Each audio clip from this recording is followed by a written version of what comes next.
I hope you are well, na? Okay. First of all, I would like to thank Mr. Sandeep sir. उन्होंने हमें एक opportunity दी कि हम आप जैसे प्यारे बच्चों के बीच में आकर अपनी बात रख सकें और मैं सारी टीम का भी स्कूल के स्टाफ का भी थैंक्स करना चाहूंगा कि उन्होंने हमें मौका दिया। अच्छा, आज हम सिर्फ आपके बारे में बात करेंगे, हम अपने बारे में कोई बात नहीं करेंगे, किसी के बारे में कोई बात नहीं करेंगे। समझ गए चलो ना? चलिए अच्छी अच्छी सी बातें करते हैं। हम बात करेंगे माइंड के बारे में, ब्रेन के बारे में। ब्रेन तो सबके पास होता है। कितने टाइप होते हैं हमारे ब्रेन के?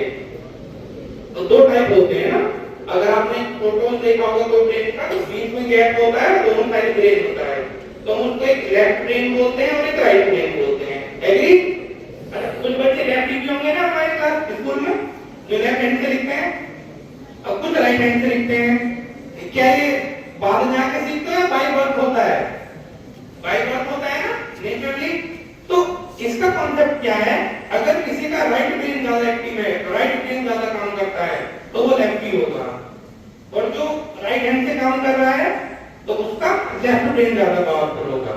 इन्हीं दो ब्रेन को हम दो नाम दे देते हैं सिंपली, एक कॉन्शियस माइंड और एक सबकॉन्शियस माइंड। अगर मैं हिंदी में बोलूं तो चेतन मन और अवचेतन मन।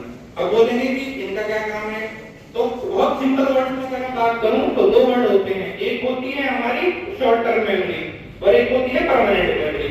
अगर मैं आपको बोलूं मेरा नाम विकास नागर है, तो आपसे अगर मैं 10 दिन बाद आके पूछता हूं कि मेरा नाम क्या है, तो बहुत सारे बच्चे बता देंगे कि आपका नाम विकास नागर था, लेकिन बहुत सारे बच्चे भूल जाएंगे क्योंकि जब मैंने आपको बताया तो आपका सबकॉन्शियस माइंड एक्टिव था। जिसके बच्चे का सबकॉन्शियस माइंड एक्टिव होगा और वो फोकस कर रहा होगा मेरी बातों पे, तो वो मेरा नाम याद रखेगा क्योंकि एट दैट टाइम आपका सबकॉन्शियस माइंड एक्टिव था। और अगर जो कोई भूल जाएगा मेरा नाम, तो क्या आपका फोकस नहीं था बातों पे और आपका जो सबकॉन्शियस माइंड था वो फोकस नहीं कर रहा था, कॉन्शियस माइंड फोकस कर रहा था। जब आप पढ़ते हैं तो आपके साथ ऐसा होता है ना कि कोई चीज आपने सुबह याद करी और एक दिन याद रही, 2 दिन याद रही, 4 दिन बाद तो भूल गए। होता है सबके साथ, हम भी स्कूल लाइफ में थे, हमारे साथ यही होता था। तो टीचर आपको बोलते हैं कि बेटा आपको बार-बार प्रैक्टिस करनी है, प्रैक्टिस करनी है, बार-बार लर्न करना है। अब उसका कांसेप्ट क्या होता है लर्न करने का? जैसे ही आप एक चीज को बार-बार लर्न करोगे तो आपका जो सबकॉन्शियस माइंड है वो मैसेज देता है कि ये कुछ बहुत जरूरी चीज है जिस पे हम बार-बार बात कर रहे हैं, है ना? तो वो आपके सबकॉन्शियस माइंड में जाएगी और आप उसको कभी नहीं भूल पाओगे। तो सारा जो खेल है एजुकेशन फील्ड में वो किसका है? ब्रेन का। और ब्रेन का कौन सा पार्ट? आपका permanent memory, that is called subconscious mind, अवचेतन मन। अब इसको शार्प कैसे करें? बात तो सब कर लेंगे ब्रेन की।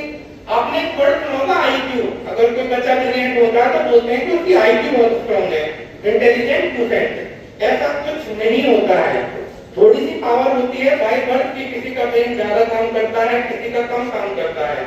लेकिन आपके हाथ में है कि आप अपने ब्रेन को कैसे डिसाइड करते हैं, कैसे चैनलाइज करते हैं। ब्रेन वो चीज है, अगर मैं किसी बोलूं कि मुझे टेबल कौन बनाएगा तो मैक्सिमम 20 या 30 तक टेबल याद होंगे, किसी के भी 40 तक कोई मैक्सिमम याद कर सकता है। लेकिन अगर मैं बोलूं कि 3 या 4 महीने का आप ब्रेन प्रैक्टिस करोगे तो आप 100 तक टेबल याद कर सकते हो। तो पहला तो आपको ट्रस्ट ही नहीं होगा कि क्या पहचान है, सब झूठ बोल रहे हैं ना। लेकिन आपके ब्रेन की वो पावर है, अगर आप उसको चैनलाइज करोगे तो ये चीजें हो जाएंगी। अच्छा, एक छोटा सा प्रैक्टिकल करते हैं। मैं अगर आपको बोलूं कि आपका जो माइंड है, ब्रेन है, तो आपको बिल्कुल शांत कर देना है, तो क्या कर पाओगे? क्या किसी के साथ कभी ऐसा हुआ है कि आप अपने ब्रेन को बिल्कुल शांत रख पाओ? नहीं हुआ ना? चलो मैं आपको एक छोटा सा टास्क देता हूं 15 सेकंड का, ठीक है? आपको वो करना है, सभी बच्चों को फोकस करना है मेरे ऊपर, ठीक है? जो ऊपर खड़े हैं सभी मेरे ऊपर फोकस करना है।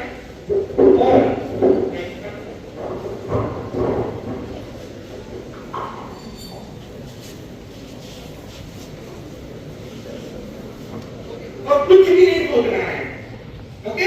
बिल्कुल माइंड को क्लीन कर दो, कुछ नहीं सोचोगे, सिर्फ आप एक तरफ देखोगे। स्टार्ट करें सभी?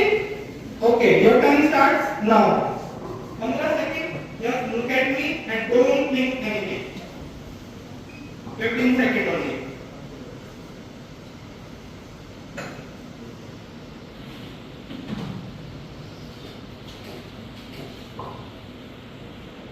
ओके, चलो करते हैं। अब टू बी वेरी ट्रू, क्या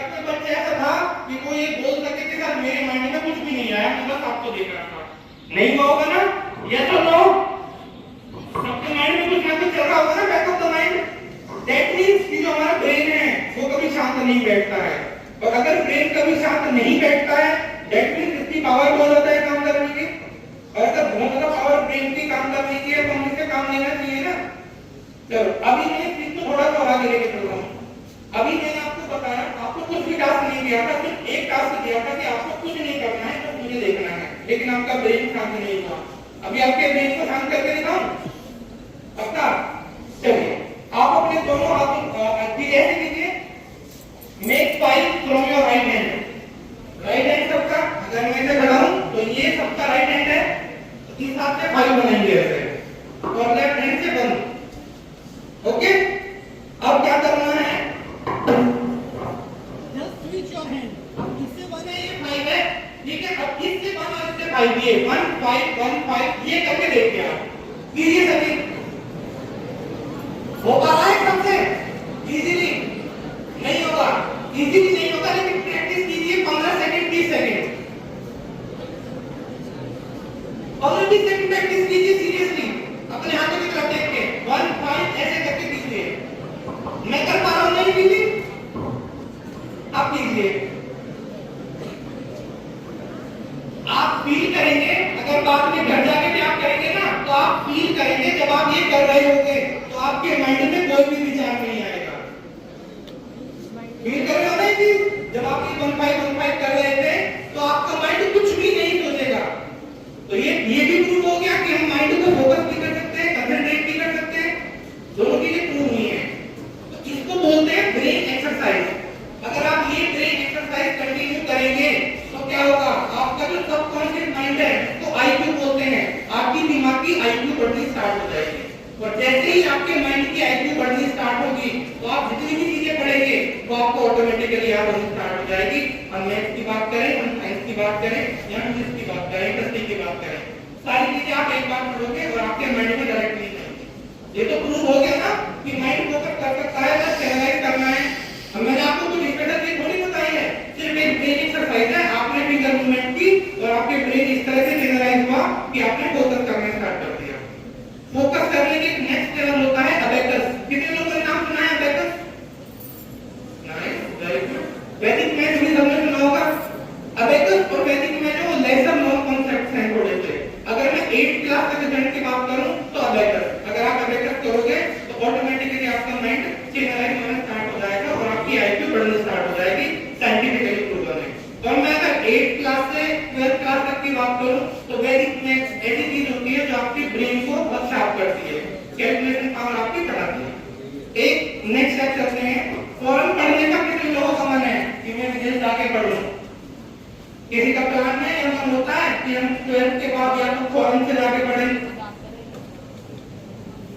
बहुत हार्ड टास्क लगता होगा ना कि विदेश जाना तो बहुत बड़ा टास्क है। बेटा अगर मैं आपको एक स्टडी बताऊं ना, जनरल स्टडी, आप इंडिया के अंदर एक कांस्टेबल की गवर्नमेंट जॉब लेने के लिए जितनी मेहनत करोगे ना,